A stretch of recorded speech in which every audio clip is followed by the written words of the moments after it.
morning, Archie. And to what do we owe this unwelcome interruption? I thought you might like to know Mrs. Brunner has arrived. She's early. The Brasso Catalina looks buoyant this morning. Thank you, Mr. Wolfe. She arrived in a Rolls and has the appearance of someone unaccustomed to being kept waiting. The Brasso Catalina have been undernourished lately. Which gives them something in common with your bank balance. I've ordered more fur bark. Good. Archie, did you know that shredded fur bark is in wide use for epiphytic orchids? I know it's April and the tax man coming. I know there's a lady down in your office who can afford your overpriced talents. I have no talents. I have genius or nothing. The cymbidium seems a bit too moist. She asked me to inform you that she has a busy schedule, is pressed for time. If her business with me does not take precedence over everything else in her life, then it is too trivial for me to consider. I will be down at the usual time. Shall we attend to the dendrobium? Attend to the dendrobium?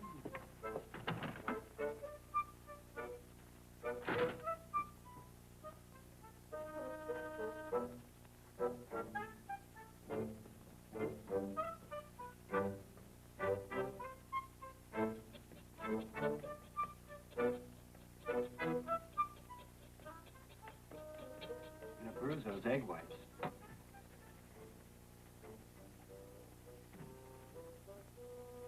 Well? He will be down at his usual time, unquote. She hasn't taken a case in 3 months and we're beginning to need things. I told him. I take it she's still there? Yes, but increasingly fidgety.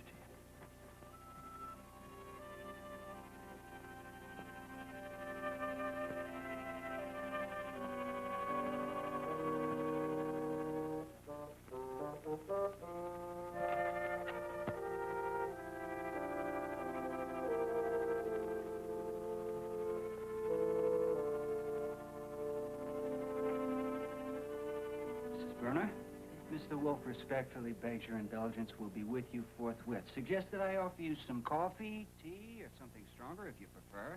We have a fair port, Dublin Stout, Madeira. Special guest, we have a Hungarian wine from the cellar of the vineyard. Thank you, no. Well, how about a guided tour of the premises? This paperweight, for instance. Petrified wood, which a man named Dugan used as a murder weapon in a case Mr. Wolfe solved several years ago. Now, if you look close, you can still see a blood stain. Oh. I'm kidding. This letter opener. It's harmless, right? Wrong. Used by a guy named Mortimer to do his wife in. I'll spare you the details. How am I doing? Mr. Goodwin, I came here to see Nero Wolfe and have no intention of leaving until I do. It is not necessary to entertain me. No fast songs, snappy dances? No. Gin rummy, backgammon, hide and seek, we aim to please. Nothing. Nothing. Anyone ever tell you what lovely eyes you have? Since you're obviously determined to prattle, tell me about that picture. It's the Dean of Baker Street himself, Mr. Sherlock Holmes. I know that.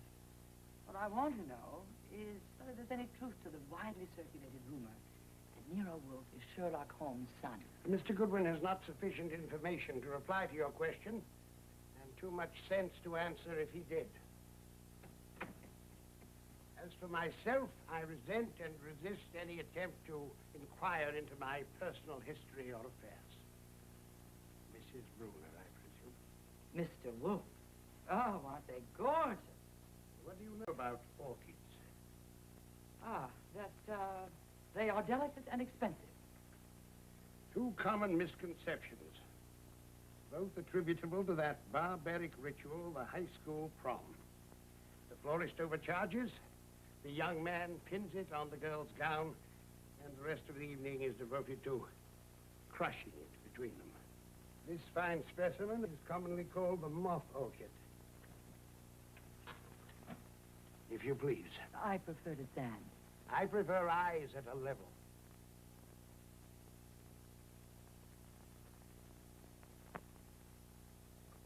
Do I have to tell you who I am?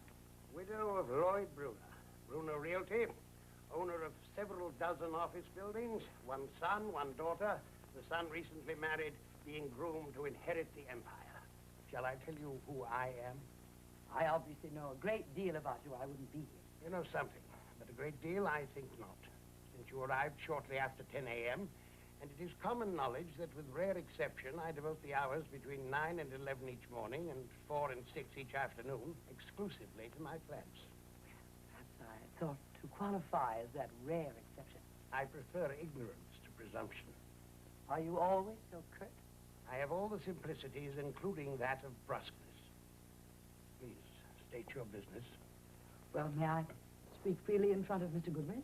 Anything too confidential for him would find me deaf. Are you acquainted with a book entitled Inside the FBI? Yes. Well, that's the one where the author tries to separate Mr. Hoover from his halo and reduce the Bureau to human proportion. I said I was acquainted with it. Yes, both of us. How do you feel about it, the book? I think I speak for Mr. Goodwin as well as myself when I say that it is dangerous for any institution, no matter how well-intentioned, to become enshrined on a pedestal that renders it immune to criticism and above the law. The FBI needed a good kick in the pants, and that book gave it to him. Excuse Mr. Goodwin, he's a self-made man and the job is still under construction. What is this book to do with you and your presence here this morning? It impressed me so strongly, I bought 10,000 copies. Sent them to people all over the country. Good for you. Bad for me. In sending those books, I am being followed night and day. My mail shows evidence of tampering. I suspect my phones are tapped. Did you send letters with the books? My personal card, in some cases a brief message. Then you shouldn't be surprised. I'm not a wage slave with a job I can't afford to lose. Does that megalomaniac think he can hurt me? He is hurting you. He's annoying me, and I want him stopped. I want you to stop him. This check, drawn in your name, for $50,000 is a retainer. When you say stop him, you mean, I take it, compel the FBI to stop annoying you? Yes. How? I don't know. Nor do I. I am neither a thaumaturge nor a dunce. The FBI has hundreds of agents and unlimited resources. I have Mr. Goodwin and several part-time operators. No, madam. You invited it, and you have it. I don't disapprove of your sending the books, but it was quixotic. Do you realize what it's like to be under constant surveillance? Innocent actions misinterpreted, the slightest indiscretion magnified. They won't keep it up forever. And as you say, you're not a drudge with a job to lose. I'd heard you were afraid of nobody and nothing. One can dodge folly without backing into fear.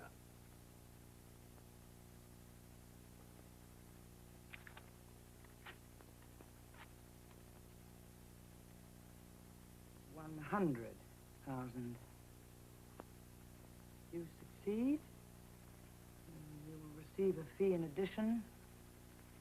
If you fail, the $100,000 is yours. Any suggestions? Tear it up before all those zeros affect your better judgment. You forget it's April. The tax man cometh. Mr. Wolfe is flattered by your generosity and touched by your confidence, but respectfully declines. Shall I show Mrs. Bruner to her car? Yes. And look sharp. If she's being tailed, as she claims, you can easily verify it. You're taking the case. I doubt it. But courtesy demands I think on it and notify you tomorrow. Good day. Good day.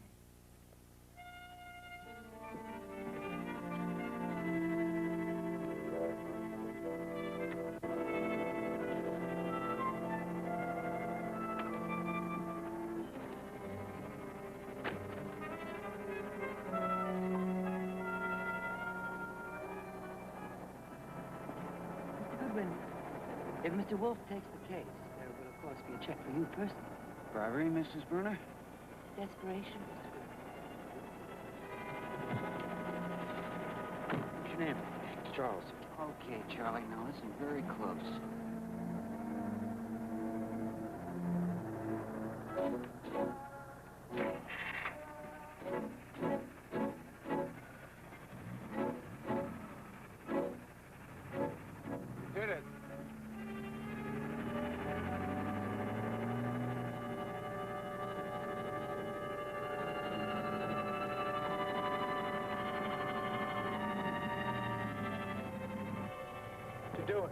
follow him.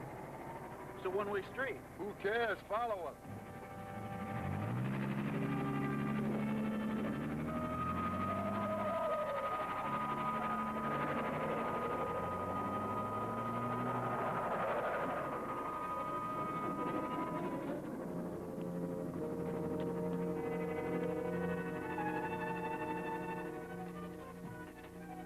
Is that flummery? No, sir. She's being followed, all right. New York, 431 RCY. Call that girl at City Hall who thinks you're irresistible and find out who it belongs to. You really thinking of going ahead with this thing? Suppose it's not the FBI. If Mrs. Bruner is being pursued for other and private reasons, this check might be legitimately earned. What other and private reasons? I haven't the foggiest.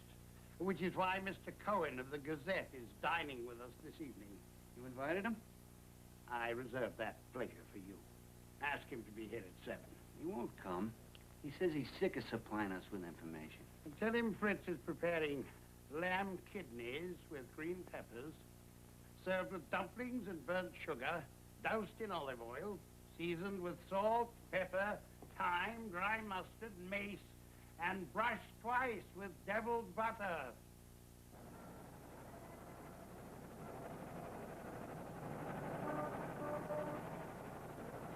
Yeah.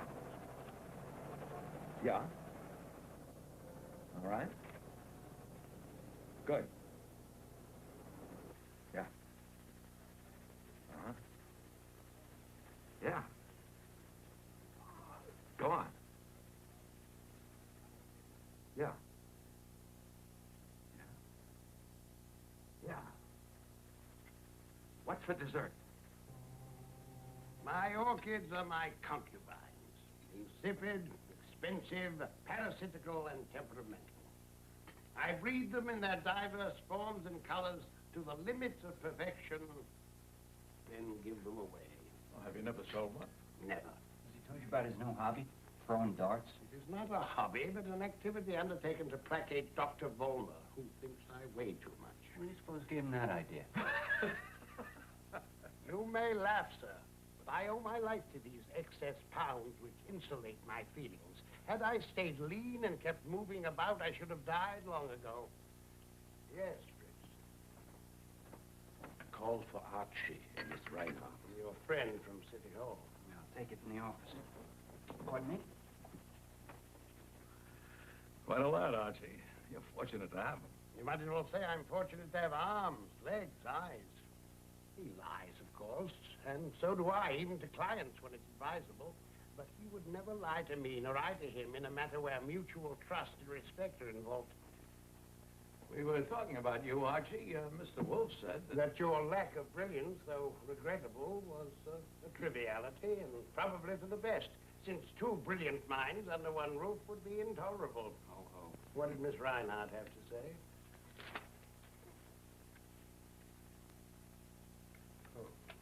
Bad news? Disappointing. Shall we adjourn to the office? I sense I'm about to sing for my supper. Tell Fritz to fetch a bottle of the Rémissier.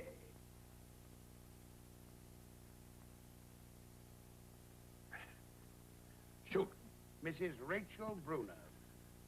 Bruner Realty. Filthy rich. Sent copies of that book on the FBI to all the important people she could think of. I didn't get one. Any idea why she did it? Presumably a public service. She had no grievance against the FBI. Not as I know of. She has now. They have her and those close to her under surveillance. Outrageous, but not surprising. She would like me to do something about it. I'm considering it. We couldn't even get started. Tell him he's nuts. That last was irrelevant. I'm often irrelevant. It confuses people. I am offered a job with the largest retainer in my experience, and you, who are always yammering about our financial state, want me to decline, not because it might be impossible, but because it would give offense to a certain man in his organization, and he might retaliate. I didn't say that. It was implicit. You are cowed, daunted. He has a point. How would you get started? They blatantly advertise their presence to scare me off. We will step on their toes to signal our acceptance of the challenge, possibly produce a reaction which will be useful. What toes? That is where our good friend, Mr. Cohen, who is always on the side of the angels, comes in. That is where Mr. Cohen goes out. Good evening, gentlemen. All I ask is a word on a few of the Bureau's current and more questionable activities which have escaped public notice. Me spread rumors about one of our most sacred institutions? In strictest confidence, as usual. Replenish Mr. Cohen's glass.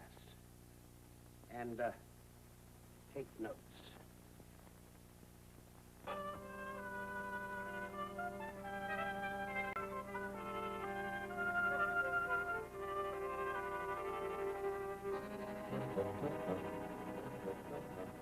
Who's that? The cook, Fritz Brenner, runs the house. I think he spotted us. Good.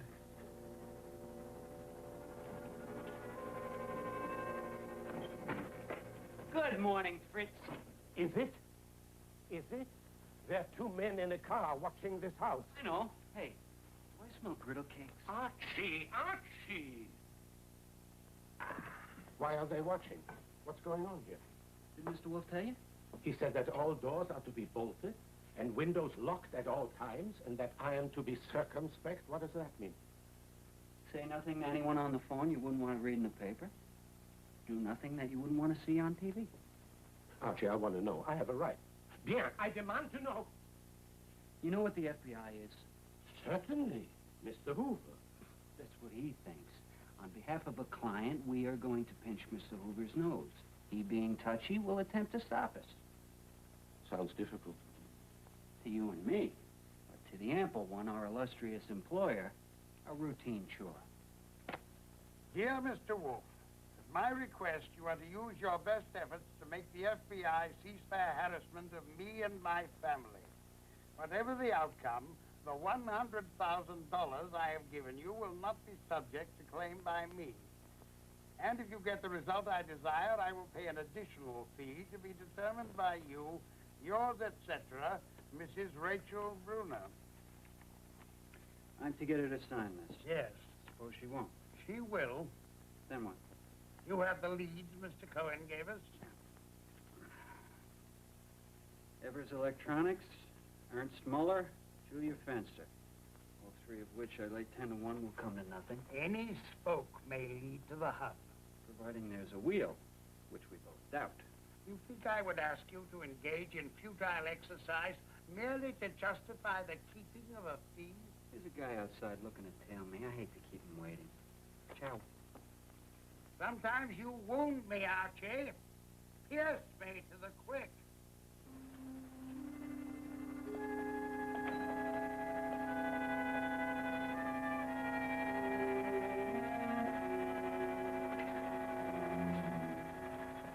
I'll take him.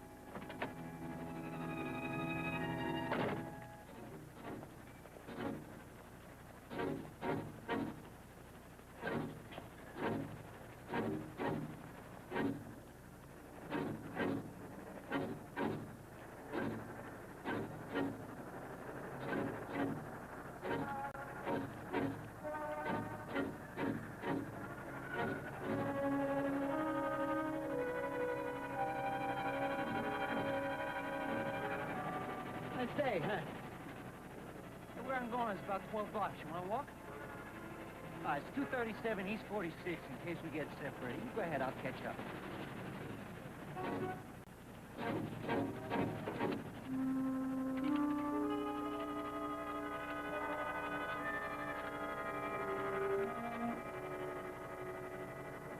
Al? Archie Goodwin. How'd you like to do me the usual favor at the usual place? 5 after 12. And at the signal, the time will be 10:47.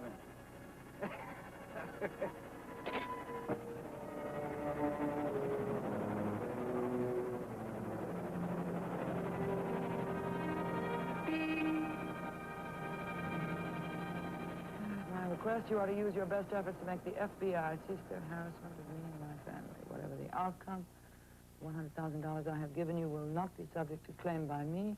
you get the result I desire, I will pay an additional fee to be determined by you.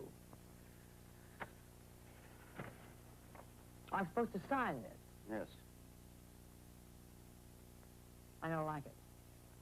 It says, quote, if you get the result I desire, unquote. So you're not signing a blank check. Suppose I refuse. Mr. Wolfe couldn't possibly tackle it without something in writing. What if it got so hot you wanted out, leaving him in? What if you tried to hedge on what you hired him to do, wanted the retainer back? I'm not a hedger. Which is why I'm sure you'll sign. I'll have to call my lawyer and read it to him. Of course. Excuse me.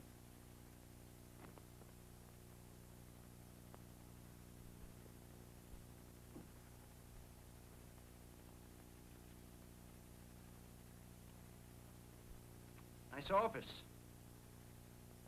Yeah.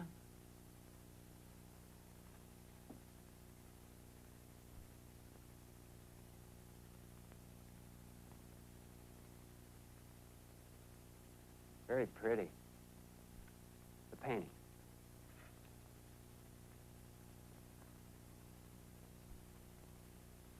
Take a letter. Oh, I'm kidding. Sarah Dacos, right? You remember.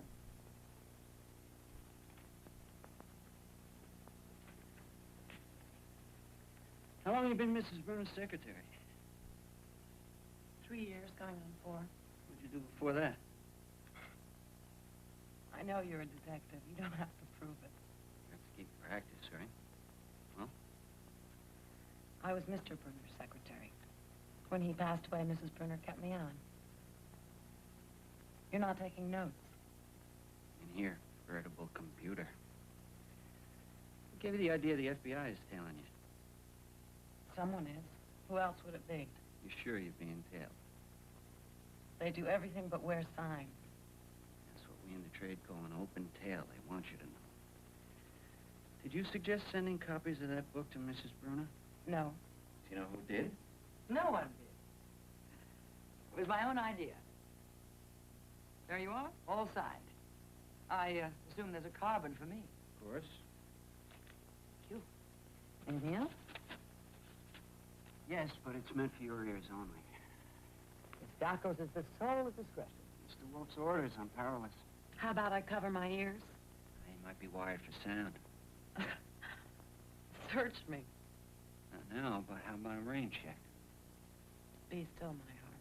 Sarah. I'll be in Glover's office. All right.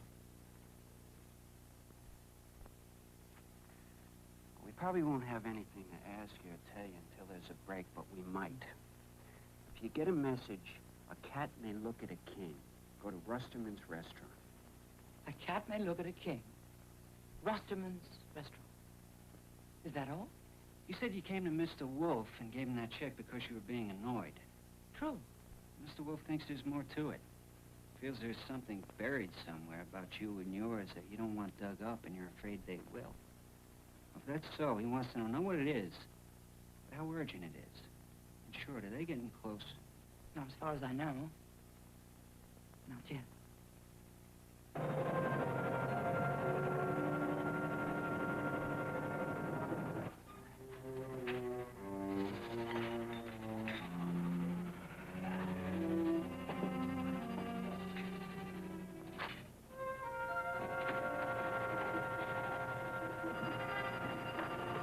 Anything else? Yeah, how's the apple pie? Like Mother used to make. I'll have it anyway. You got a cigarette machine? Down there.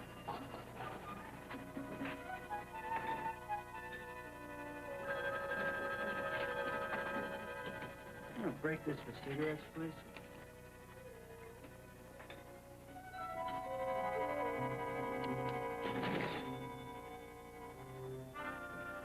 Hey, mister, your change!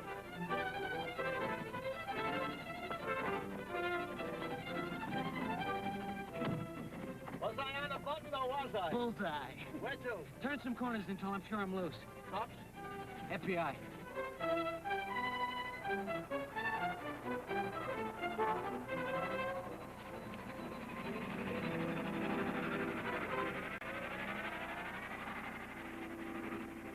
Someone's always butting in.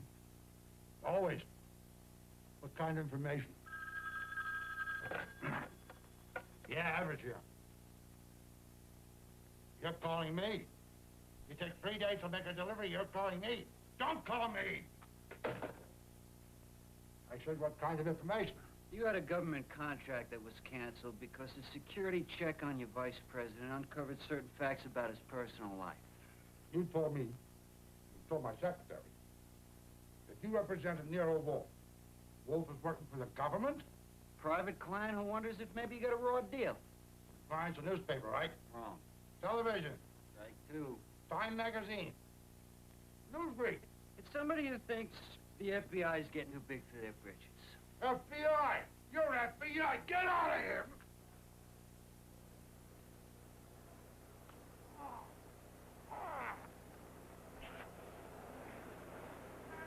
I'm on your side! All I want is some information!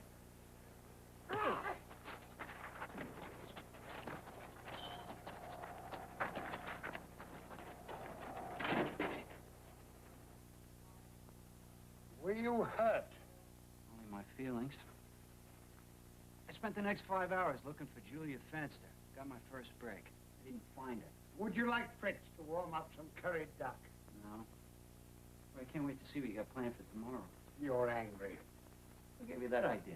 It's partly your stomach that you haven't eaten. If not the duck, then an omelet. Nothing. No man ever got less out of a day. It's got to be a record. There's some hit and miss in every operation. This one's all hit and miss. Emphasis on the latter. That's well put, Archie. Don't butter me up. We're overmatched, and you know it. I do not concede today was wasted. Who knows what you might have stirred up? Wait a minute. Is it possible you've drawn against Mrs. Bruner's check and it's too late to turn back? Sufficiently slandered for one day. I shall retire. You have drawn against her check. To be broke is not a disgrace. It is merely a catastrophe.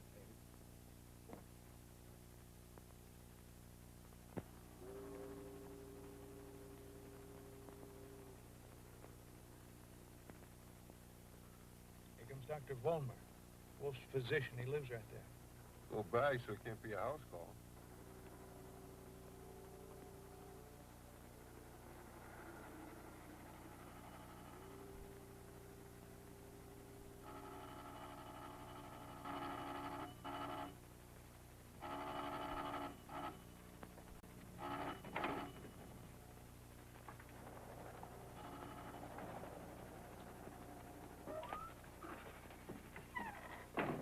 Drumming up trade, Dr. Vollmer? A message for you just now on the phone. A man, no name. You're to be at the Hotel Westland, room 218 at 11:30. He said it was urgent and for you to be sure you were loose. It's possible somebody's going to ask you why you came here. I'll say, Mr. Wolfe phoned and asked me to look at his sore throat. Phone's probably tapped and you don't have your tools. I'll say, I came to get Fritz's recipe for escargot bourguignon. You got it.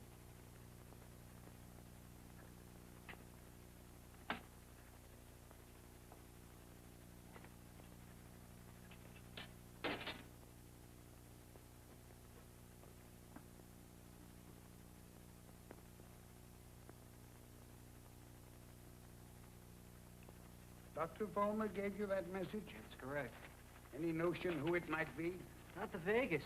Not the FBI. Why would they? Perhaps that fellow whose arm you twisted wants to return the compliment. I thought of that. I do not approve of meeting anonymous callers in hotel rooms, but in the absence of other leads, it's a chance we will have to take. We? You mean you're going with me? In case you missed it, Mr. Goodwin is attempting to be humorous. I can't tell you what a good feeling it gives me to know that when I walk into that hotel room, the face, God knows what, you'll be up here playing with your pathiopedalums. You never learn. This is Oncidium. The Paphiopedalum, known for its handsome and tremendously popular hybrids, is over there. Archie? What? Take care.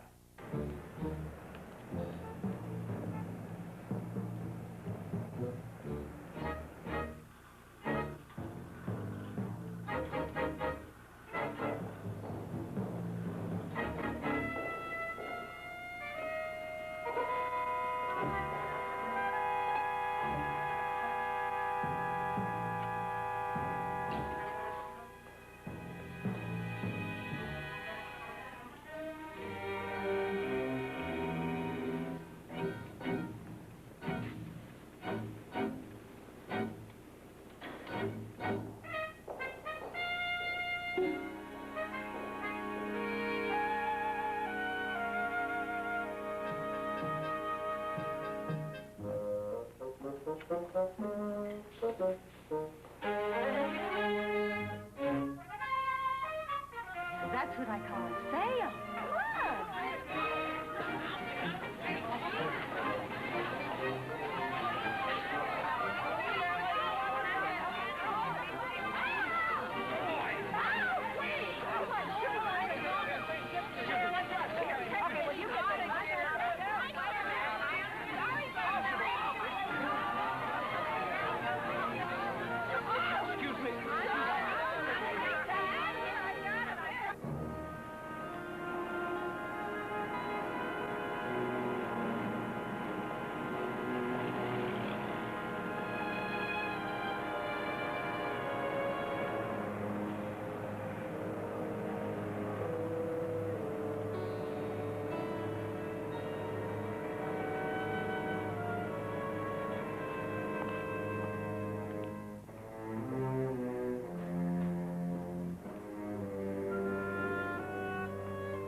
Something I can do for you? Room 218?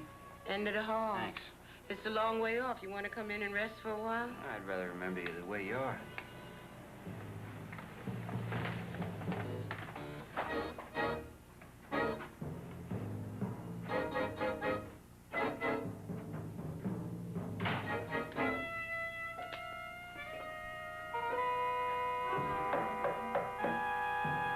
Come in.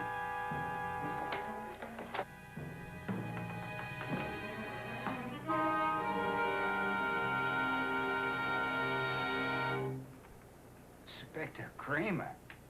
Close it.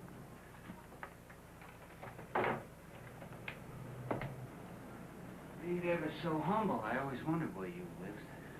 Can it? You loose? I always follow instructions. Take off your coat and stay a while. Is Wolf's phone tapped? If I made a list of 100 people I expected to meet, you wouldn't be on it. So before you start grilling, fill me in. Sit down.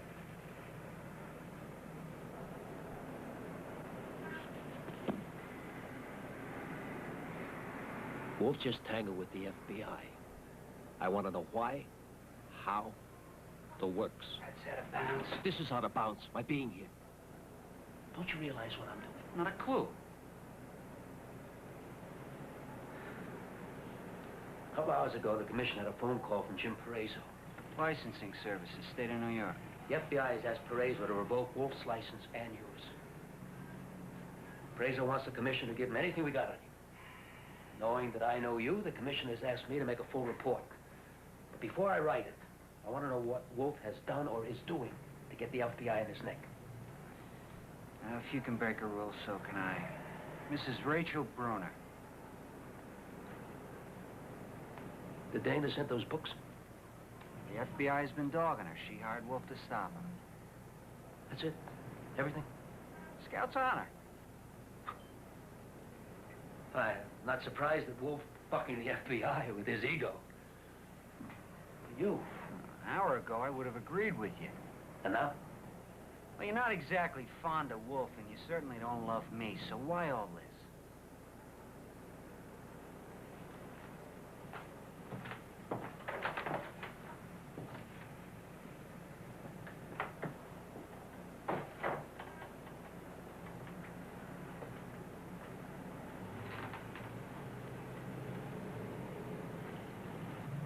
The name Morris Altus mean anything to you? I read the papers. It's a case you haven't cracked yet. Shot, late fall, no gun. Died between 8 p.m. Friday night, November 20th, and 2 a.m. Saturday. One shot, chest. Through the pump, out the back, nicking 49 inches above the floor. No signs of a struggle. As you said, no gun. Am I going too fast for you? No. 2 Pierpont Place. Lived there for 2 years, single. You left out the caliber of the bullet. There was no bullet. Wasn't there. Neat murderer. I'm going to tell you something now. That's for you and Wolf, and that's all. Well, if we can't use it, there's no point in telling me. You can use it. But it didn't come from me.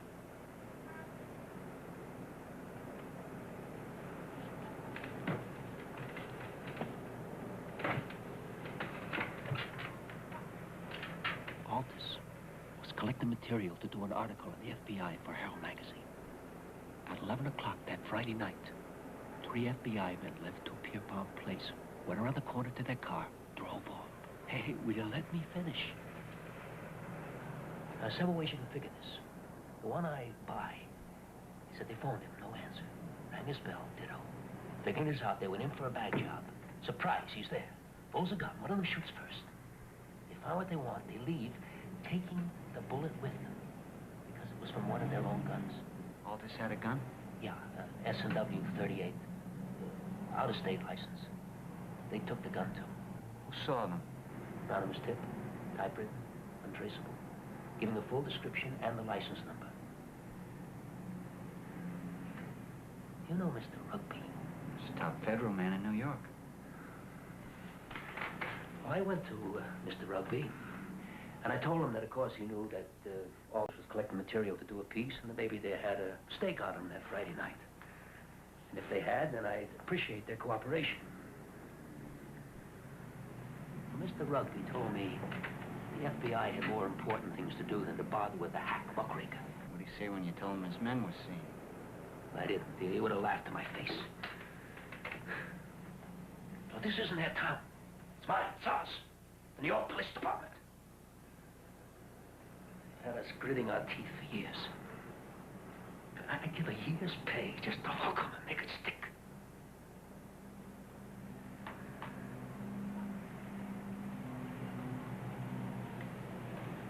Do you understand what I'm saying, Goodwin?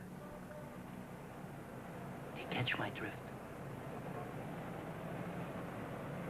Is a fool. If I passed a miracle and tied that murder to the FBI, it would not fill our client's order. Unless you swap, you forget the murder if they lay off Mrs. Bruner. Oh, I don't think Kramer would like that. No, that's not his idea at all. What are you smiling at? The alternative. If it's silly to establish that the FBI committed that murder, we will establish that they didn't. Good for us. And then? We'll see. We had nothing. Now, thanks to Inspector Kramer, we have a nut with meat in it. An unsolved murder in which the FBI is involved, whether they committed it or not. Cheer up. Morris Aldous before. Morris Aldous after. It looks better in the first one. Quite a few women went in the morning. Ladies, man. So they say. Alice Hinckley, the bride-to-be. Yum, yum. Next. Timothy Quayle, the senior editor of the magazine. Took a poke at a Daily News reporter who tried to corner Miss Hinckley. Such chivalry deserves attention. Vincent Yarmick, also an editor. The piece by Aldous about the FBI was his project. David Aldous, the deceased father. Owns a dress company. Moonshadow Fashions. Presented it that Morris, his only child, had given Moonshadow Fashions a go-by to be a writer, which didn't pay all that well, but the mother slipped him something on the side without the old man's knowing. Goodbye. There's no picture of the mother? Has not and will not see a reporter or anyone else since it happened. Goodbye. Yes?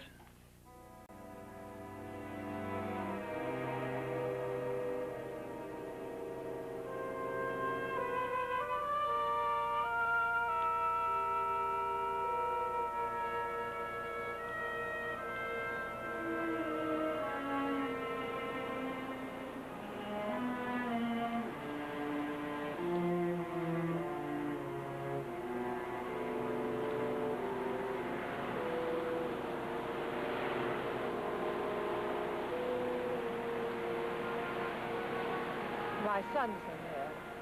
I come every day. I know. What? Mrs. Aldous, I had to see you, and there was no other way. I don't speak to anyone. My name is Archie Goodwin. I work for Nero Wolfe, the private investigator. Go away. Mrs. Aldous, Mr. Wolfe has been following the case in the papers. He doesn't think the police have been pressing as hard as they should. Wonders if your son's collecting material for an article about the FBI might have anything to do with it. I'm still trying to realize he's gone. That's why I come here every day. Do you want his murder solved? More than anything in the world, Talk to Mr. Wolfe. Nothing I can tell him. I often think there's nothing I can tell him and find out I'm wrong. 3. 5 juniper berries and a marinade for a fillet of beef would be overpowering. 3 berries is not enough. Shall we split the difference? 4. 5 berries. Oh, I cook something else. Everybody's here. Very well, 5. But I won't have to taste it to verify their presence. The smell will tell me.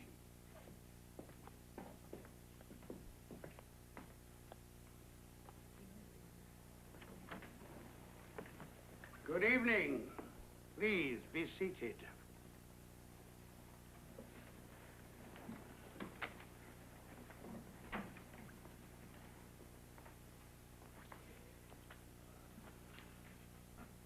You are the father, mother, fiancé, and associates of a man murdered several months ago. The murderer has not been exposed. I intend to expose him. The police knew that Morris Altus had been collecting material for an article on the FBI. No such material was found in his apartment. Mr. Yarmack, I believe you were involved in that project? I was. And Mr. Altus had collected material? Yes. Had he turned it over to you, or was it in his possession? I thought it was in his possession. But as you said, the police claim that they found nothing in his apartment about the FBI. Didn't you draw an inference from that? It wasn't likely that Morris put it somewhere else. Someone took it. If you drew that inference, certainly the police would. You're saying the police are obstructing justice? If they were not convinced that the FBI was responsible for the disappearance of that material, and therefore probably involved in the murder, they would certainly be exploring other possibilities.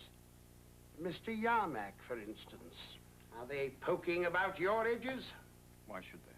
The possibility that you killed Morris Altus and took that material because it was in some way a mortal threat. That's ridiculous. Don't erupt. I merely show that the police are either shirking or slighting their duties if you have not given them an impregnable alibi for the evening of November 20th. Have you? Impregnable? No. Have you, Mr. Quayle? Oh, go to hell. If you choose to flout me, Mr. Goodwin, who can handle people your size in pairs, will eject you. If you choose to stay, I asked a question. No. No impregnable alibi. Having proposed a theory that implicates Mr. Yarmack, I will now suggest one for Mr. Quayle. Miss Hinckley, do you have reason to believe that your engagement to Morris Altus displeased Mr. Quayle? You're damn right it displeased me. If not for Morris Altus, she might have married you. Really, Mr. You Wolfe? overreach. Forgive my zeal. And answer a routine question. If the FBI did not kill Morris Altus, who did?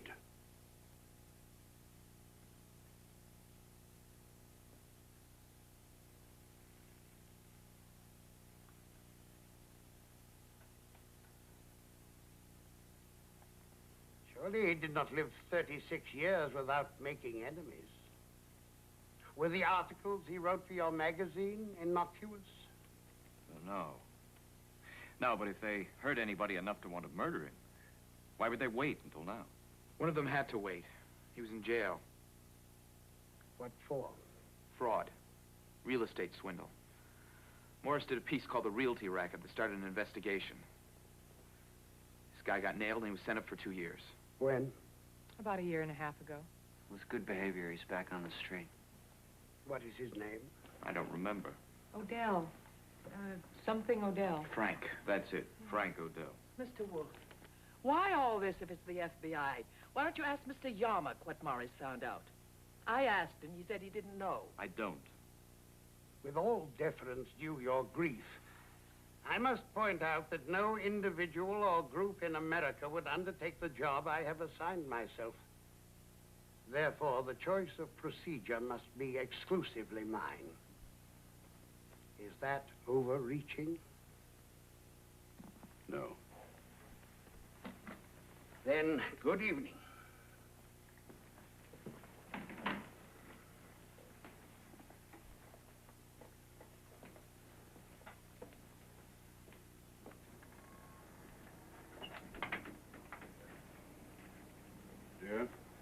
get the car. Here comes Yarmack. Miss Hinckley? Miss Quayle? And here comes the old lady.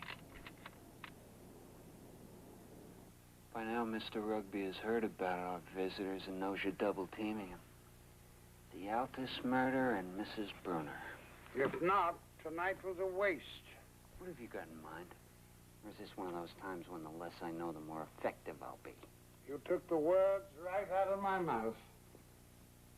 Meaning you're stumped. Well? Well, what? No clever comeback, brilliant rejoinder? Impetuosity is a virtue only when delay is dangerous. I don't get the connection. There isn't any. I just didn't want to disappoint you. How's our tiff with Mr. Hoover progressing? Depends on who you ask. In my opinion, we're 3 runs down going into the 7th. I told you I'd be able to smell those berries. And I do. Good morning. Good morning, Archie. Did you sleep well? Either my watch has stopped or you're skipping your morning session with the orchids. I have to speak with Louis Hewitt, since our phone is doubtless tapped and what I have to say is confidential. I'm going to pay him a visit. Why? I feel the need of a contingency plan in our current endeavor. I'll get the car. You're not going. I've sent for Saul. I want you to find Frank Odell for me.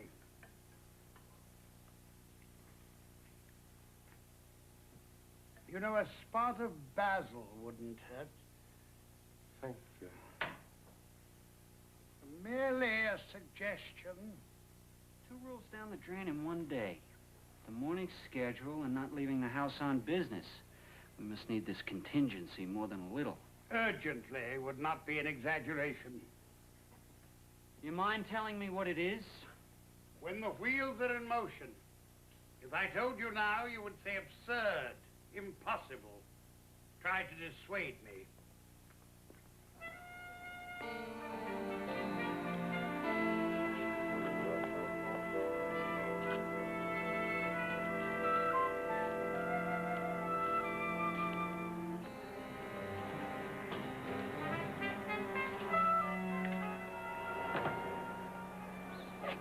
Don't look now, but you're gonna have to lose a tail.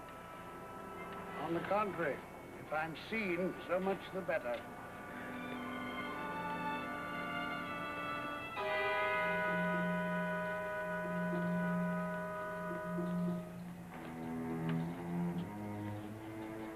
Do we stay with Goodwin or follow Wolfe? Follow him.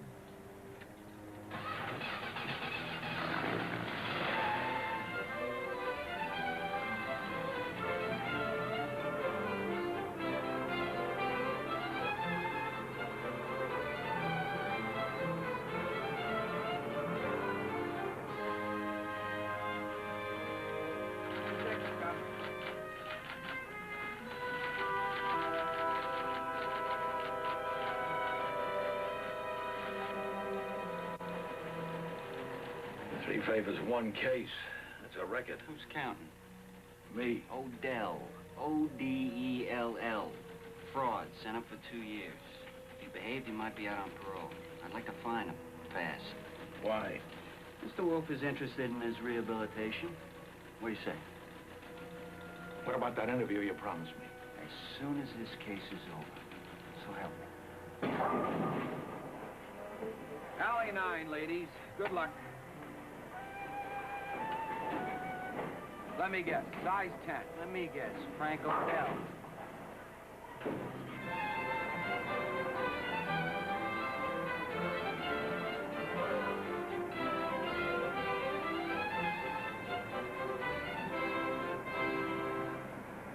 Mr. Hewitt has 100,000 orchids of every conceivable variety. It's excessive. Archie, mistaking taste for jealousy, says I envy Louis Hewitt. Do I sound envious to you? You want a straight answer? No.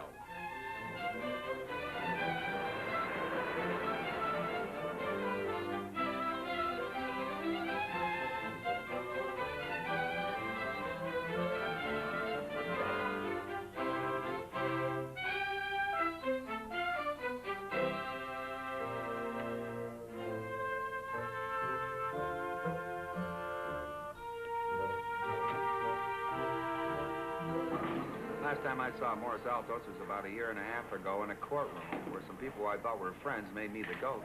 Was Altus one of them? No, I hardly knew the guy. Met him a couple of times while he was doing that piece. How'd you feel when you heard he was dead? I didn't send flowers. On the other hand, I didn't do somersaults. The guy was doing a job. Why'd he pick you? He didn't.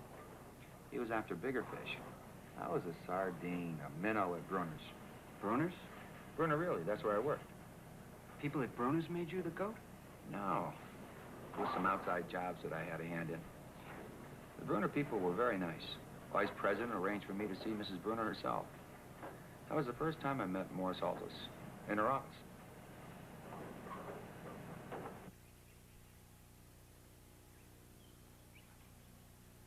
The driver's by the car reading a newspaper. What about Wolf? He's still in the greenhouse with what's his name? Hewitt. I'm not a covetous man, except when visiting here, but then the beast is loose. Here, I think, is a superior example of the warmer-growing, mostly Brazilian species of Miltonia. Exquisite. Is that group of yours, the club with the absurd name, still in existence? The 10 for Aristology. Ah, yes. Still devoted to the ideal of perfection in food and drink? Yes, indeed. And it is still my intention, no matter how often you refuse, to have Fritz cook for us one evening, with you and Archie in attendance. Shall we say this Thursday?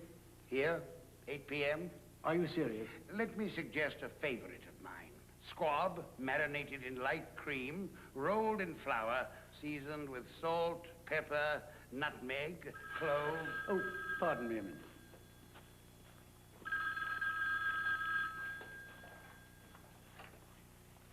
Hello? Ah, yes, yes. Just a moment. For you. Sounds like Archie. Thank you.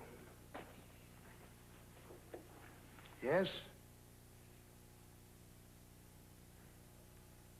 I think it's time for the cat to view the king. Anything wrong? Nothing that will prevent Fritz from cooking for the 10 for Aristology on Thursday.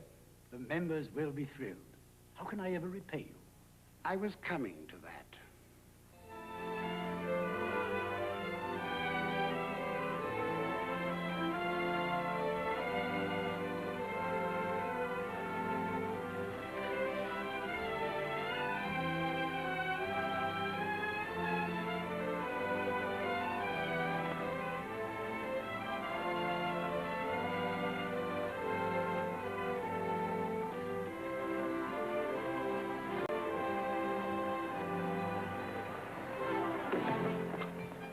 Are you all right? A cat may look at a king.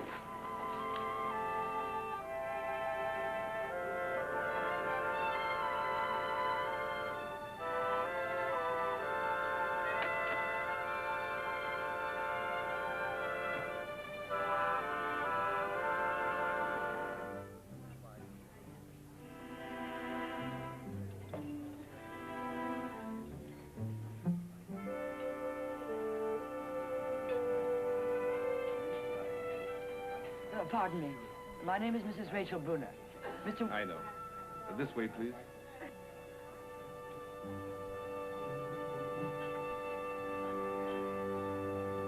To watch Nero Wolfe pour a beer is a lesson in precision. To watch him consume it is a tribute to thirst. I promised Cohen an interview for the Gazette on what it's like to live and work with you. How's that for an opener? Predictably feeble.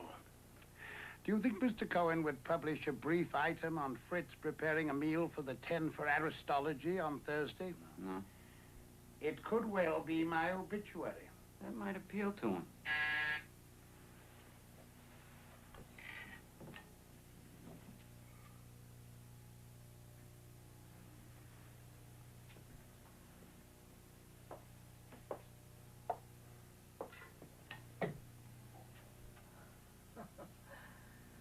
Code messages, secret doors. What next, Mr. Wolfe? That depends, madam, on one of two things. Either you suffered a mental lapse, which is pardonable, or you played me for a fool, which is not.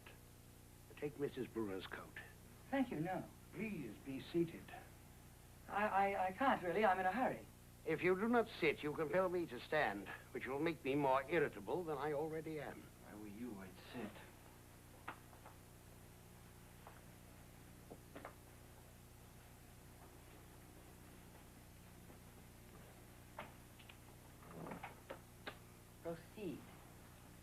Frank Odell.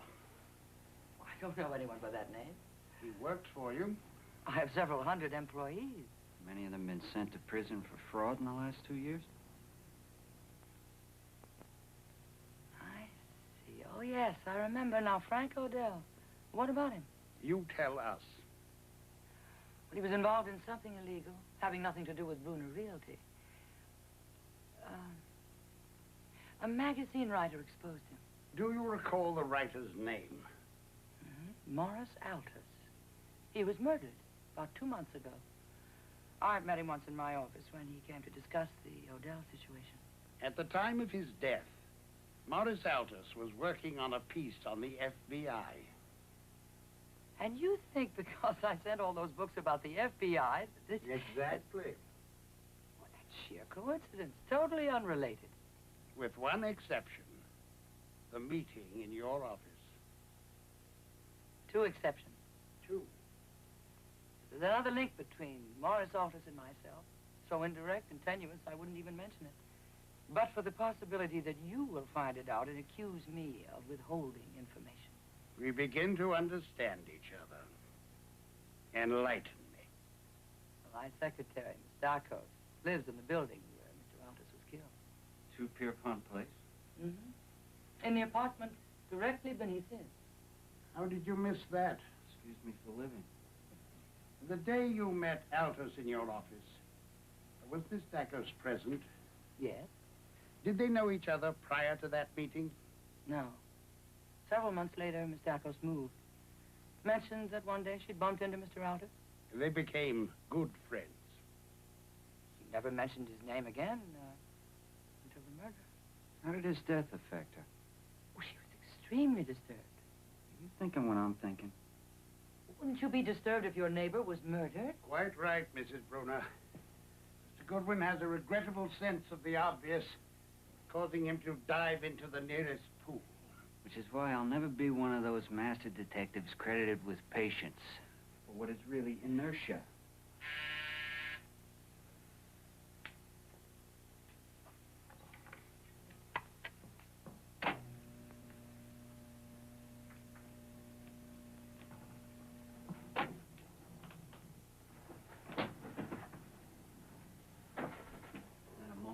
Soon I'm starved. A condition you must endure a while longer.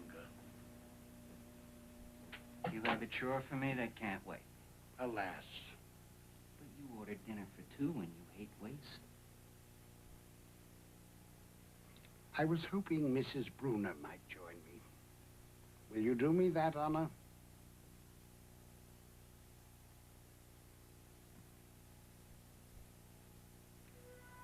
Sarah Darkos, no. I never heard Morris mention anyone by that name. You sure? I'm positive. Why do you ask? She lives at 2 Pierpont Place, in the apartment directly below the one your son had. Has. Pardon me? My son's lease isn't up till June. You maintain the apartment? Exactly as it was. Nothing's been changed since that day, including the phone. I call sometimes. When he doesn't answer, I tell myself he's out. You suppose I might go there and look around? You won't disturb anything?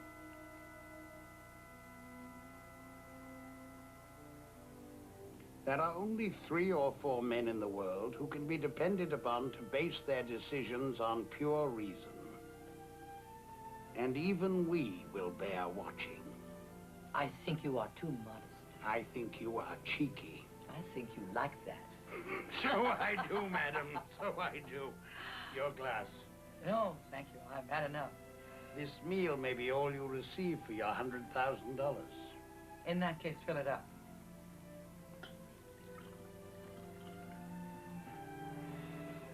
It is the fashion to say that anything is possible. The truth is, very few things are. You're not optimistic about my problem. It changes shape. It is difficult to come to grips with. Suppose I said you could drop it and keep the money. I would think the FBI is close to your secret. Suppose I ordered you to drop it. I would be sure of it. and would refuse. Mr. Wolfe, I've never been frightened in my life. I'm frightened now. Last time you visited a scene of a crime? The Black Mountain case. I can understand why, assuming they shot him, they took the bullet, but why take the gun? Unless it's the gun they shot him with. And that implies a struggle, and Inspector Kramer says there were no signs of one. Here she comes.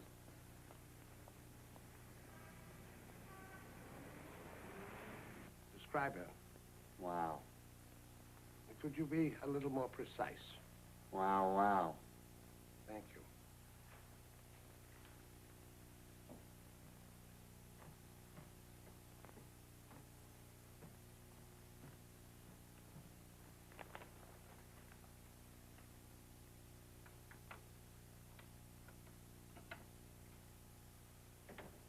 All right, she's down there. Now what? Leave it open. Open? A fraction of an inch. Anything else? That dictionary. What about it? Pick it up. Promise Mrs. Altus I wouldn't touch anything. Move to the center of the room.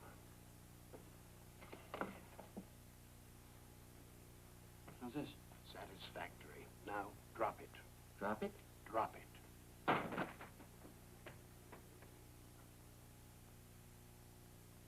Suppose she calls the police. Then I have miscalculated.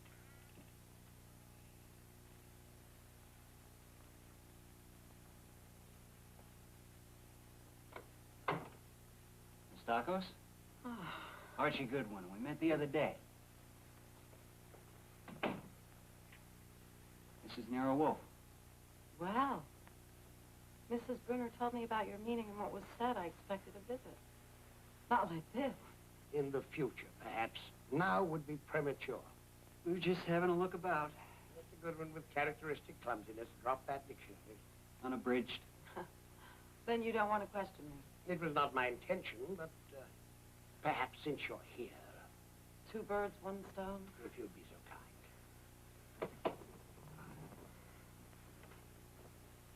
Well, what can I tell you? I moved here about a year ago. A few weeks after I moved in, I bumped into Mr. Altus, who reminded me that we'd met in Mrs. Brunner's office. We had drinks occasionally, dinner several times. The end. It didn't progress to intimacy. No. No matter how you define intimacy. Did you dine with Mr. Altus on Friday evening, November 20th? No. But you were out. A lecture at the new school. Easily verified. I'm sure. What time did you return to your apartment? A little before 11. I was going to turn on the news when I heard footsteps going down the stairs as if they were trying to be quiet. I went to the window and saw 3 men leave the building and turn the corner quickly. Could you identify them? 30-ish.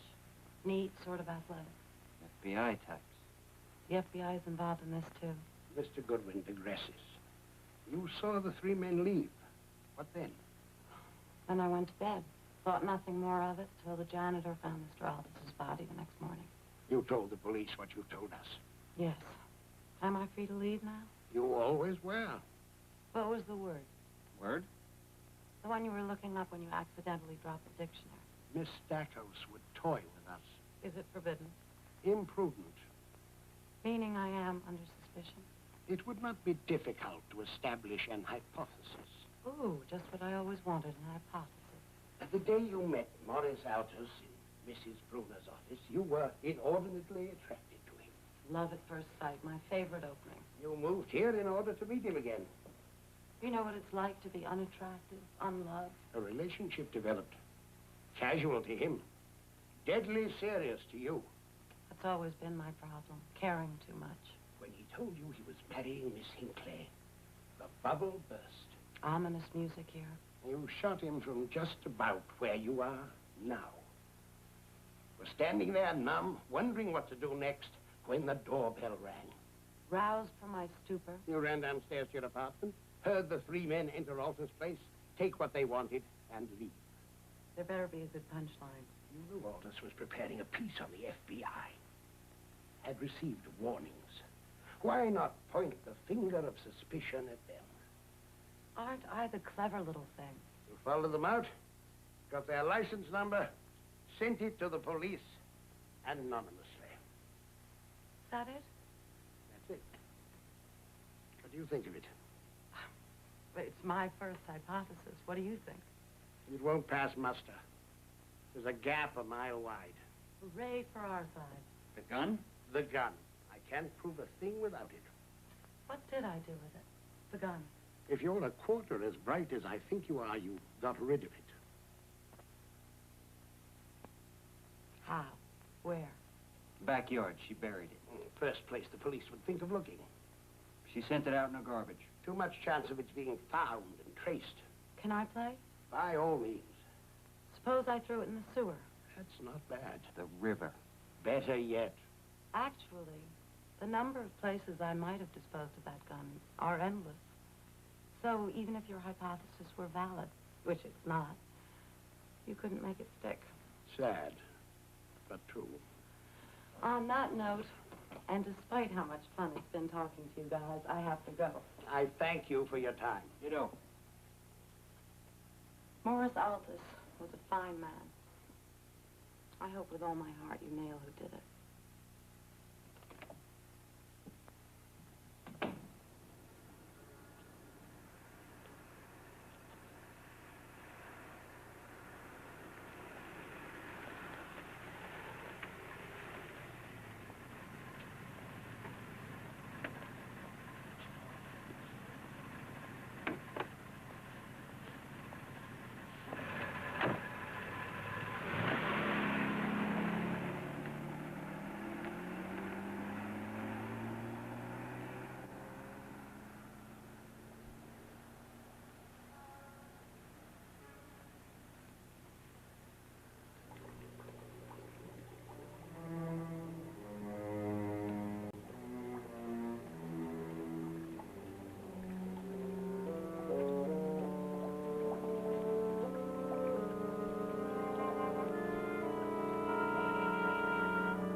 You seem relaxed, all things considered.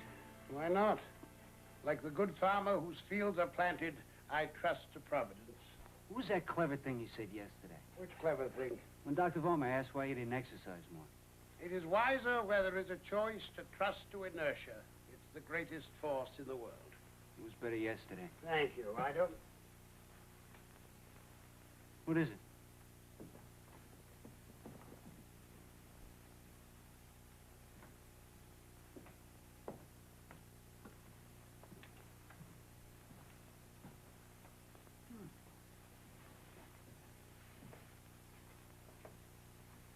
Where'd it come from? There's no broken windows. I can explain that. Two boys were having a catch, threw the ball through that window, which I had fixed and didn't want to say anything about. Let's see the ball. They were such nice boys, I gave it back to them. In what way, nice? They found a glazier and insisted on paying. They don't make kids the way they used to. What are you doing?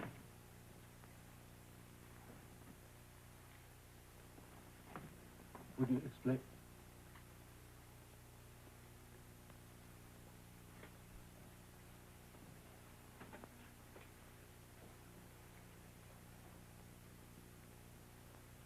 Too many anchovies in the El Pesto again tonight, Fritz. How many times do I have to tell you? Well, I do what I can. Didn't you think it was far too salty, Archie? I think Mr. Wolfe is just a bit grumpy today. And, not enough chives. You see, Fritz, he talks those percentages, 35, 45. It's going to be one thing or another each time you make it. More anchovies and, less anchovies, I mean, and how is your mother these days? Very well. Hale and hearty at, 81. 81. Splendid. Is she still able to travel? Yes. I had thought perhaps, you might write her a letter and invite her to pay us a visit this winter if it's to her taste. She's, never been to this country, has she?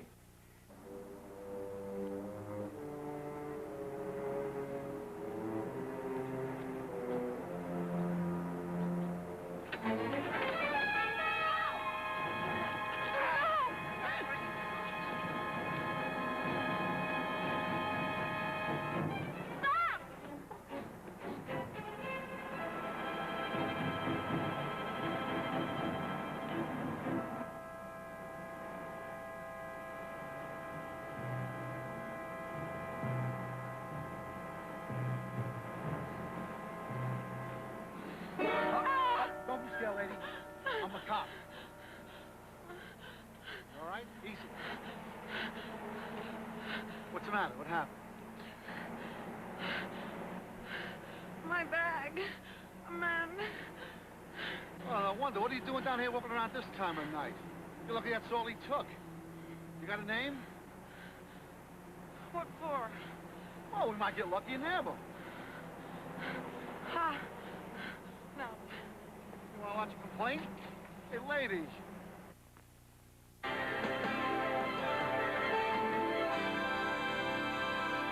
It's Captain Midnight! Brought to you by Ovaltine. Remember, to do your best, you've got to be at your best, because someday you may be called upon to pilot a jet plane across the continent, to take the wheel and bring a great ship safely into port, to drive an ambulance to disaster areas. That's why I want all Secret Squadron members to drink Ovaltine every day. Here's an important Secret Squadron message. Classic Ovaltine's back in chocolate malt and original malt flavors, and still available in rich chocolate.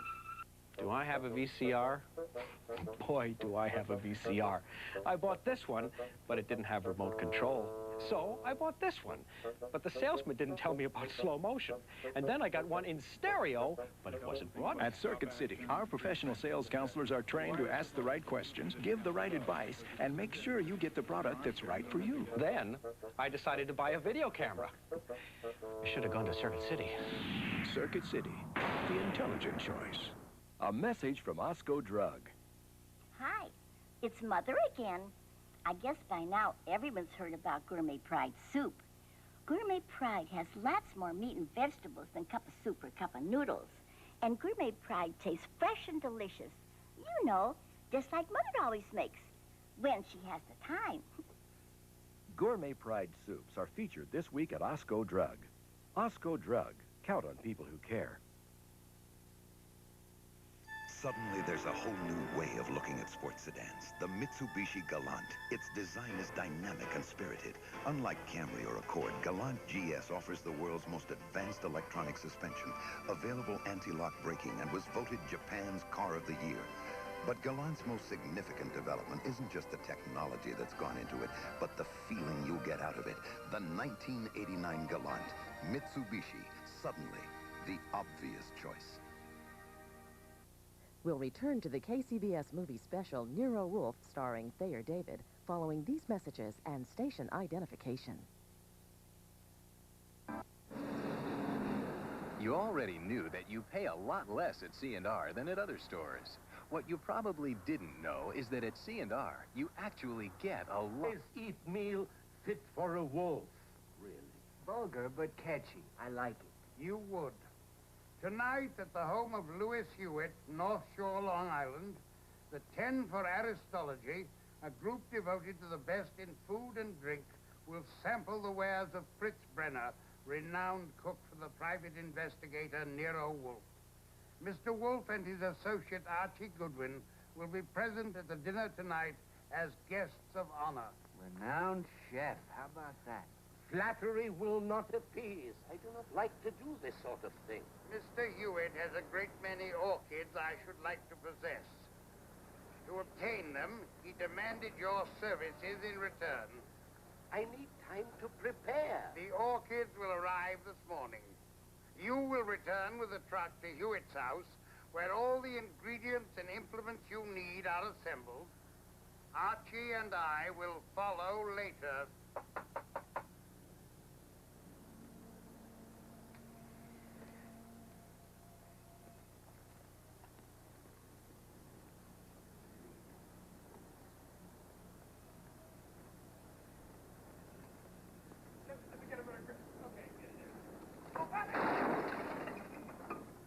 Orchids all over the place. Take a look.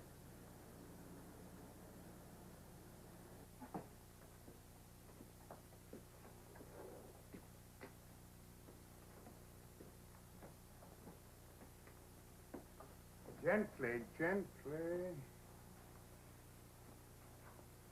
Fritz, it's time to go.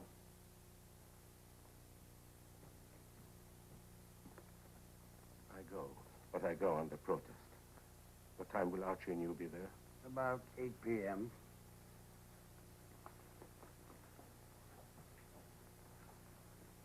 Goodwin will sign that.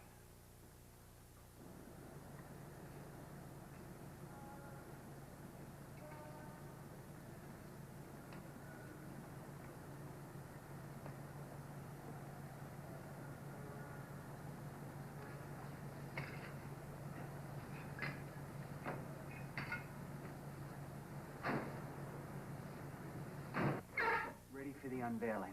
Allow me, gentlemen. Feast your eyes on the pride of the Andes, that exquisite species, Miltonia.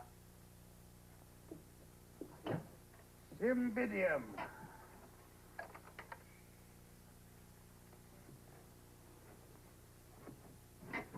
Lilia, one of the most popular of orchids.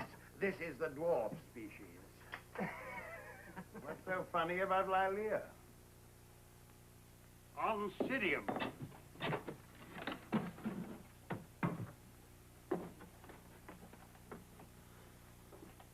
The Auricata.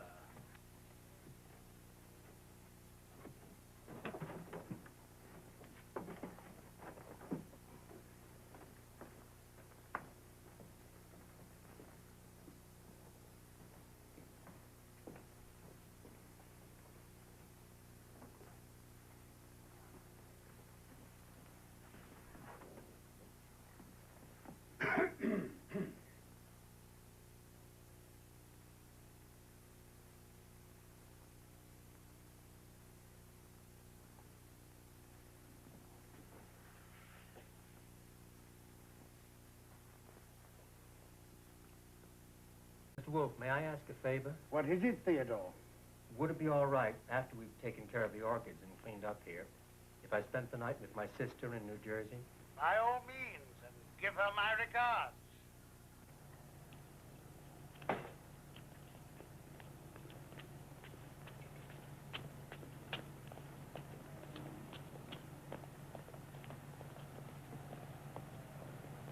That's a break. 2 down, 2 to go.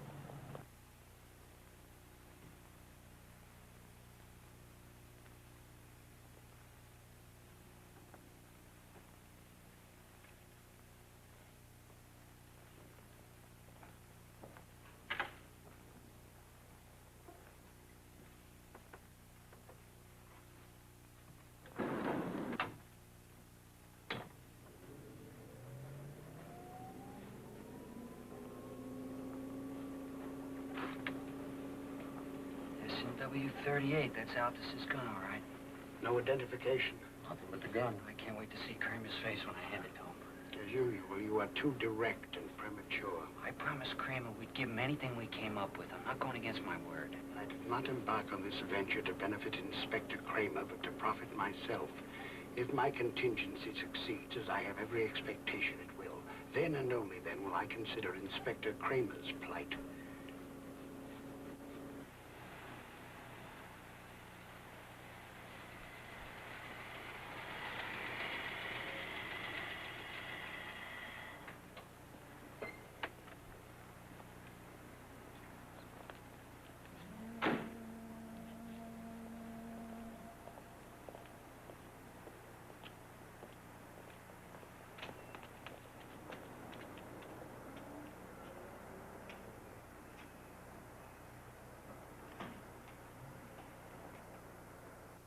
You ready?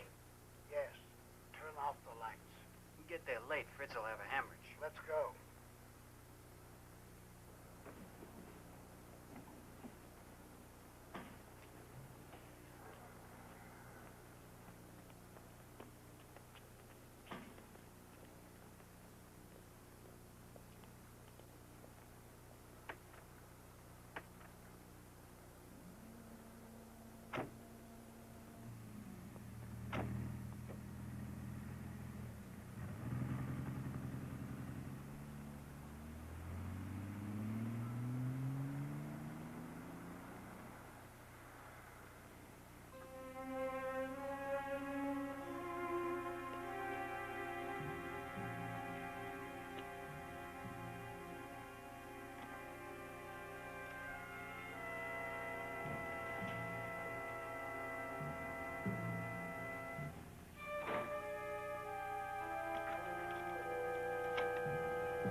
step into my parlor, boy.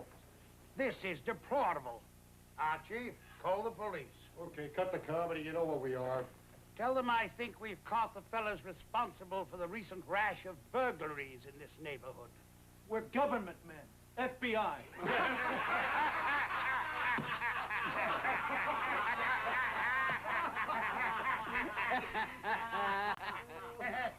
Government men. Of course you are. Ask for Inspector Kramer. Go ahead. Hold it. Howdy, howdy. I'm getting my credentials. Very well. I presume you have credentials, too.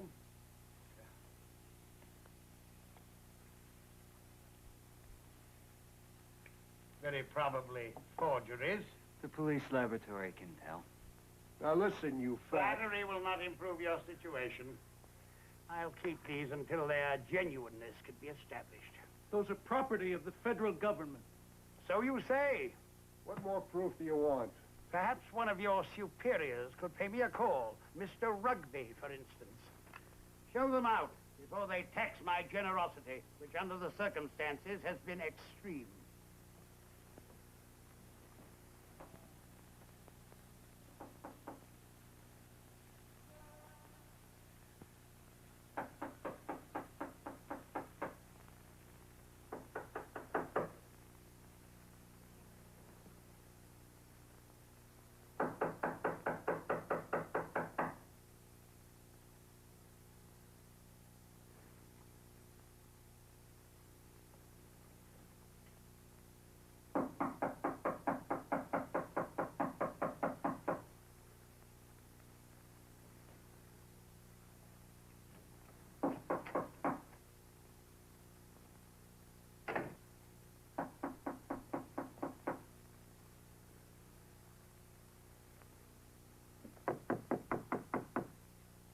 Who is it? Police, open up.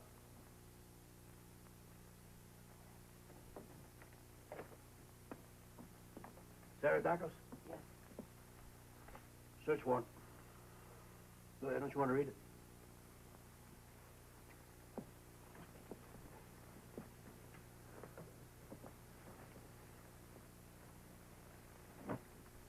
Make yourself at home.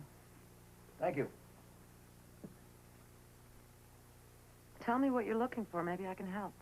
38 caliber S&W belonged to a neighbor of yours, Mr. Altus. I don't know what makes you think I've got it. But be my guest.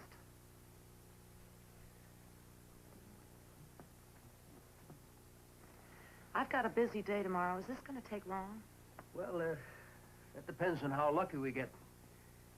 Sometimes we can look for hours and not find a thing. And then sometimes...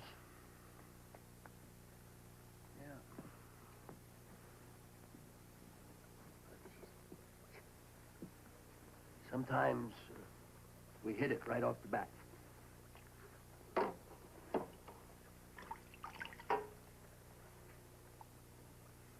impossible. I got rid of it.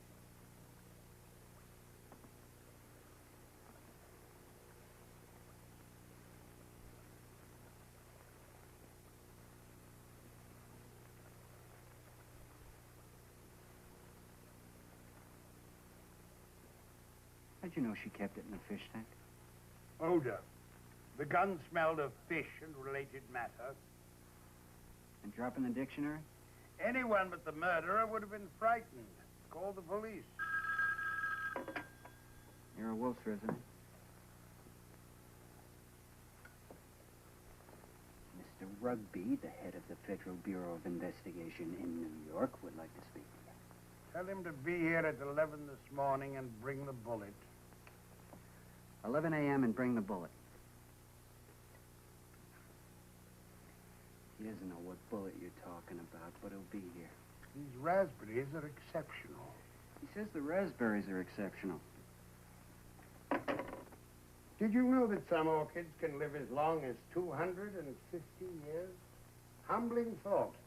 What about their credentials? Well, one must cut the callus each morning so they can drink. Their credentials? This is a renantanda, an epiphytic orchid of monopoidial habit found in the Asian tropics. I want the credentials that you took from 2 of my men last night by force. They entered my house by force. I merely met force with force. Give me the credentials and we'll talk on even terms. I have no intention of talking on even terms. Your men left their credentials because they dared not call the police to rescue them. End your surveillance of Mrs. Bruner and of me, and I pledge to leave those credentials in my safe deposit box where they were placed this morning, and take no action against your men for their invasion of my premises. I have to have the credentials. Then take me to court. You know I can't do that. I have no desire to feud. My sole purpose is to do the job I am hired for. If there is no further harassment of my client or me, I shall have no reason to use the credentials. If your sole purpose is to do the job you were hired for, why have you been investigating a homicide we have no connection with? Why has Mr. Goodwin gone twice to visit Mrs. Altus? Do you think one of your men killed Morris Altus? No. Your vehemence betrays uncertainty. Which is why those two broke in here last night, to see what, if anything, I'd discovered. Let me relieve you. Your men did not shoot Morris Altus. They didn't? Altus was dead when they made their illegal entry. Finding what they wanted, they left, taking with them the bullet that killed him to persuade you of their innocence. No comment? There is none necessary. You need merely agree to suspend the surveillance of Mrs. Bruner and to produce the bullet when I request it. In return, I will conclusively clear your men by disclosing the murderer. I'll have to think about it. You have 10 seconds. 5. Everything confidential? Well? All right. Archie, show him in. My pleasure. Show who in?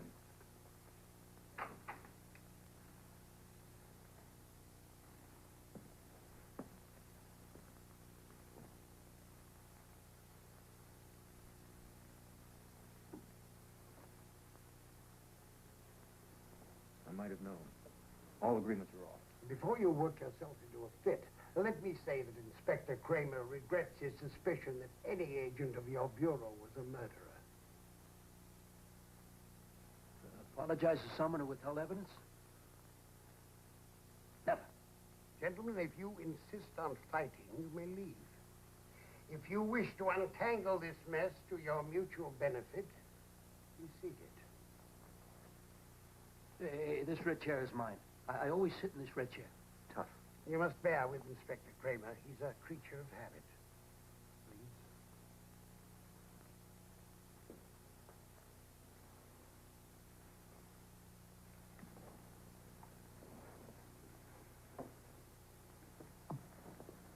You want to clear your men of Morris Altus's murder. You have a prime suspect and the probable weapon, lacking only the fatal bullet to clinch your case. Are we agreed so far?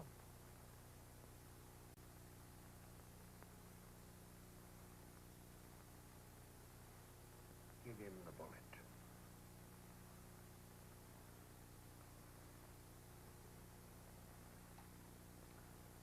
This bullet was found in the living room of the Morris Altus apartment around 11 p.m. Friday, November 20th. Archie?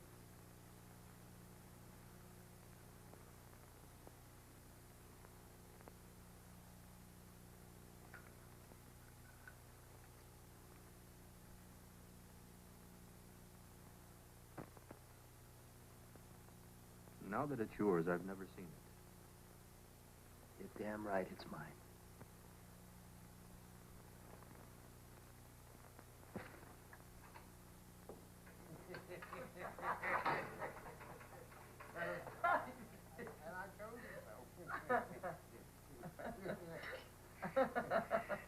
Regarding emotions and desserts, I favor the Anglo-Saxon theory. Freeze them and hide them in your belly. Now, as to my fee. I thought you never discussed the case while dining. A case, no, but compensation is another matter. Would an additional 50,000 be adequate? Adequate, but not appealing. 75? I need a lot of money and often soak my clients. But at bottom, I am a romantic. I'll send a check for 100,000 first thing in the morning. If you insist.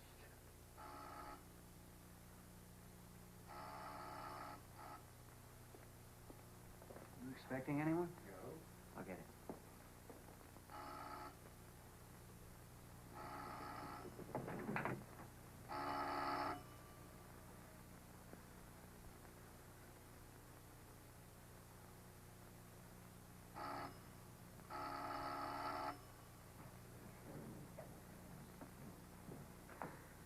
I regret we didn't meet years ago. Pardon me.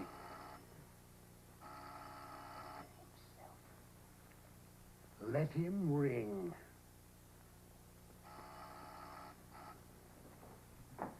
You were saying, madam. That I regret we didn't meet years ago. Better late. Than never. No, just better late.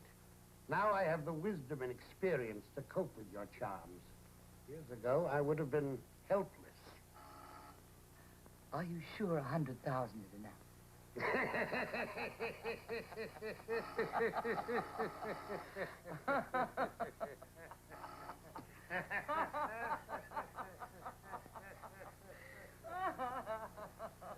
How do you define your job?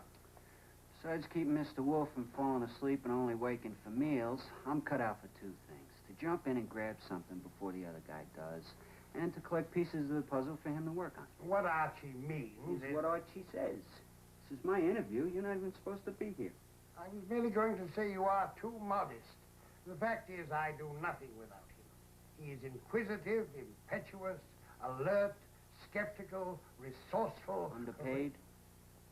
Wit is not his strong suit. You know how many times he's used that line?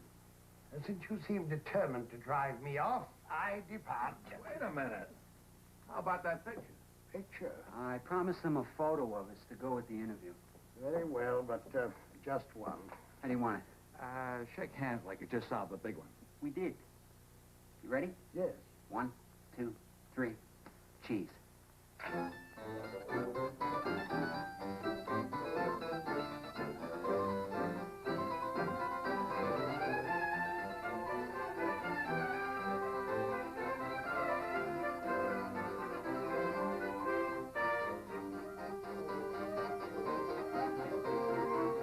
Is about to pour all this into this.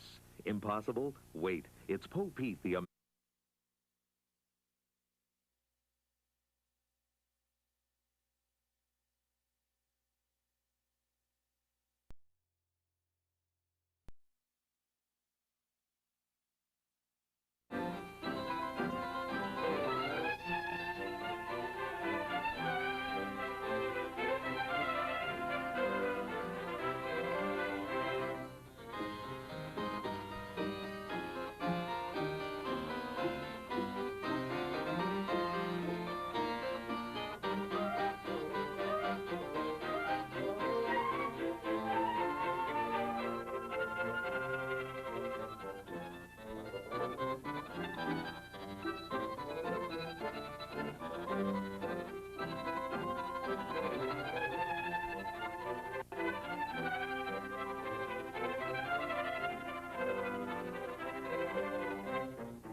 Mr. Goodwin. Good morning. Good morning. Morning, Theodore. Morning, Archie.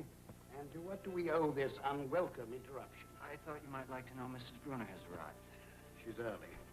The Brasso Catalina looks buoyant this morning. Thank you, Mr. Wolfe. She arrived in a Rolls and has the appearance of someone unaccustomed to being kept waiting. The Brasso Catalina have been undernourished lately. Which gives them something in common with your bank balance. I've ordered more fur bark.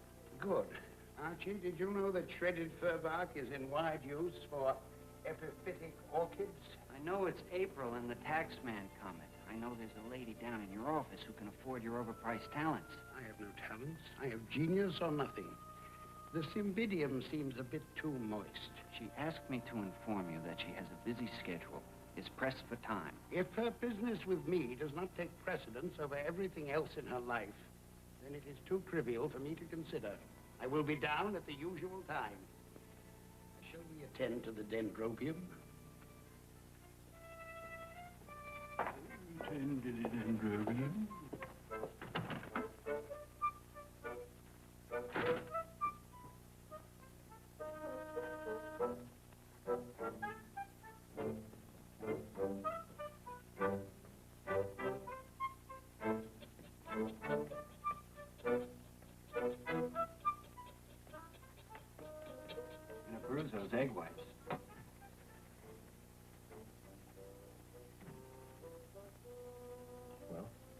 he will be down at his usual time, unquote.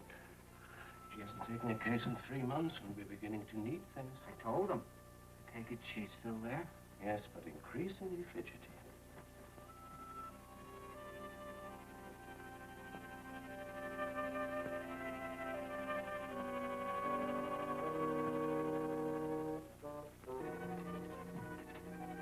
Is that flummery? No, sir.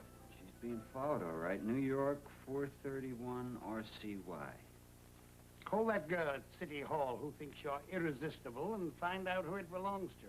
You really thinking of going ahead with this thing? Suppose it's not the FBI. If Mrs. Bruner is being pursued for other and private reasons, this check might be legitimately earned. What other and private reasons? I haven't the foggiest. Which is why Mr. Cohen of the Gazette is dining with us this evening. You invited him? I reserve that pleasure for you. Ask him to be here at 7. He won't come. He says he's sick of supplying us with information. And tell him Fritz is preparing lamb kidneys with green peppers, served with dumplings and burnt sugar, doused in olive oil, seasoned with salt, pepper, thyme, dry mustard, mace, and brushed twice with deviled butter.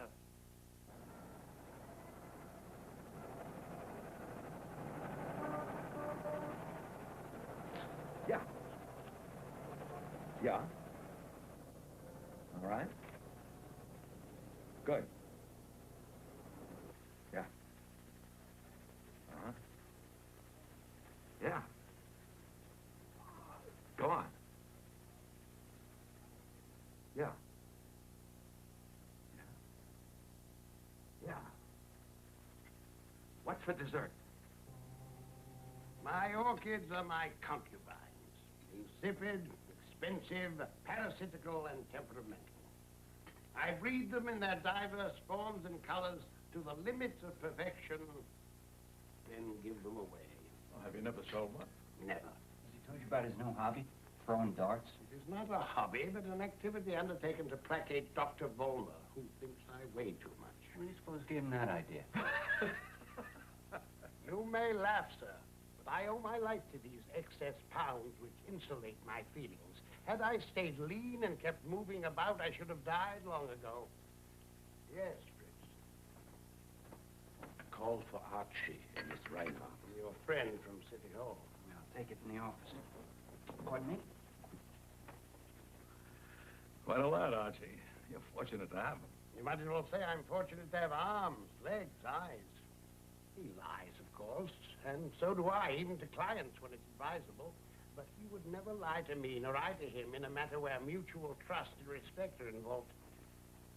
We were talking about you, Archie. Mr. Wolfe said that your lack of brilliance, though regrettable, was a triviality and...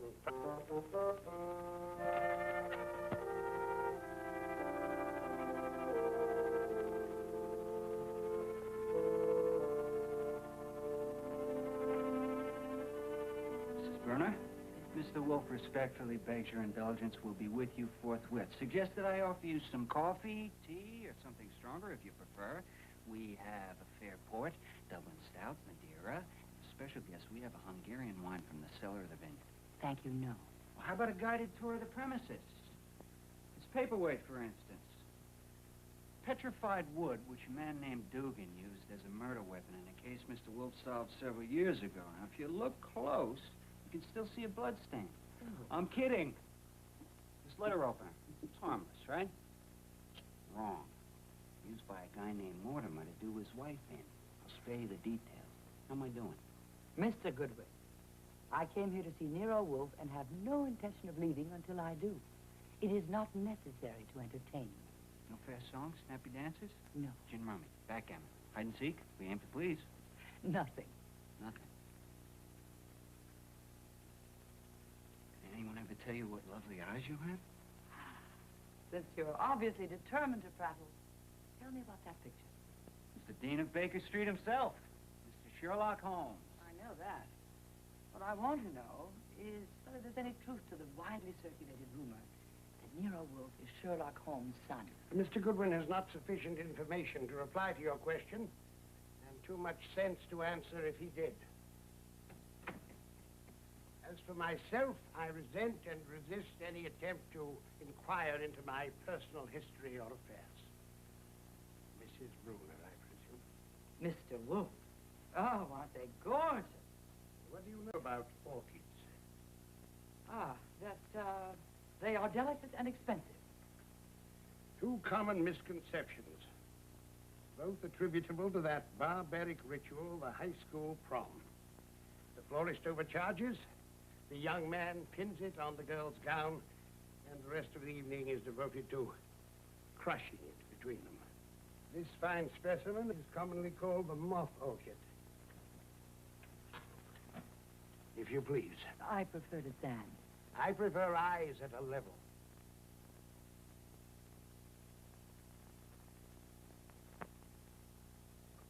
Do I have to tell you who I am? Widow of Lloyd Bruner. Bruner Realty, owner of several dozen office buildings, one son, one daughter. The son recently married, being groomed to inherit the empire. Shall I tell you who I am? I obviously know a great deal about you. I wouldn't be here. You know something, but a great deal I think not. Since you arrived shortly after 10 a.m., and it is common knowledge that with rare exception, I devote the hours between 9 and 11 each morning and 4 and 6 each afternoon exclusively to my plants. Perhaps I thought to qualify as that rare exception. I prefer ignorance to presumption. Are you always so curt? I have all the simplicities, including that of brusqueness. Please, state your business. Well, may I speak freely in front of Mr. Goodwin? Anything too confidential for him would find me deaf. Are you acquainted with a book entitled Inside the FBI? Yes. Well, that's the one where the author tries to separate Mr. Hoover from his halo and reduce the Bureau to human proportion. I said I was acquainted with it. Yes, both of us. How do you feel about it, the book? I think I speak for Mr. Goodwin as well as myself when I say that it is dangerous for any institution, no matter how well-intentioned, to become enshrined on a pedestal that renders it immune to criticism and above the law. The FBI needed a good kick in the pants, and that book gave it to him. Excuse Mr. Goodwin, he's a self-made man, and the job is still under construction. What is this book to do with you and your presence here this morning? It impressed me so strongly, I bought 10,000 copies. Sent them to people all over the country. Good for you. Bad for me. In sending those books, I am being followed night and day. My mail shows evidence of tampering. I suspect my phone's are tapped. Did you send letters with the books? My personal card, in some cases a brief message. Then you shouldn't be surprised. I'm not a wage slave with a job I can't afford to lose. Does that megalomaniac think he can hurt me? He is hurting you. He's annoying me, and I want him stopped. I want you to stop him. This check, drawn in your name, for $50,000 is a retainer. When you say stop him, you mean, I take it, compel the FBI to stop annoying you? Yes. How? I don't know. Nor do I. I am neither a thaumaturge nor a dunce. The FBI has hundreds of agents and unlimited resources. I have Mr. Goodwin and several part-time operators. No, madam. You invited it, and you have it. I don't disapprove of your sending the books, but it was quixotic. Do you realize what it's like to be under constant surveillance? Innocent actions misinterpreted, the slightest indiscretion magnified. They won't keep it up forever. And as you say, you're not a drudge with a job to lose. I'd heard you were afraid of nobody and nothing. One can dodge folly without backing into fear.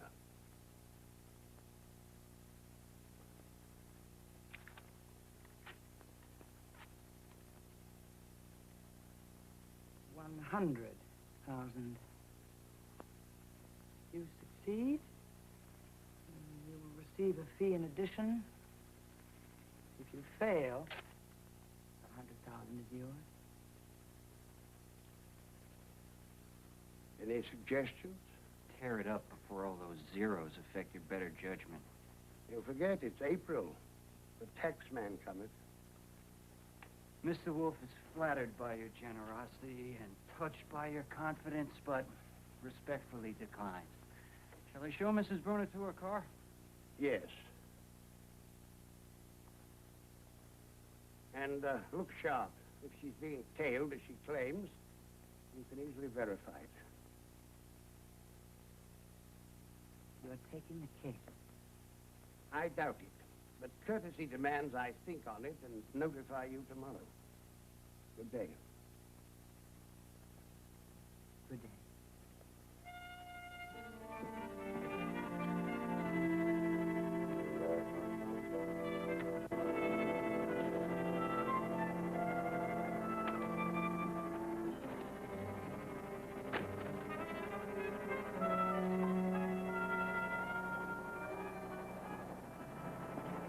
Goodwin, if Mr. Wolfe takes the case, there will, of course, be a check for you personally. Bribery, Mrs. Bruner? Desperation. What's your name? Charles. Okay, Charlie, now listen very close.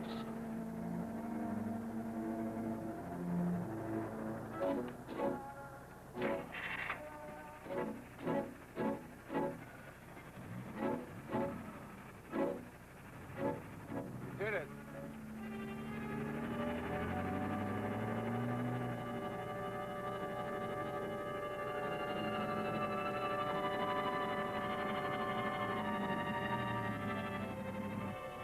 To do it. Follow him. It's a one-way street. Who cares? Follow him.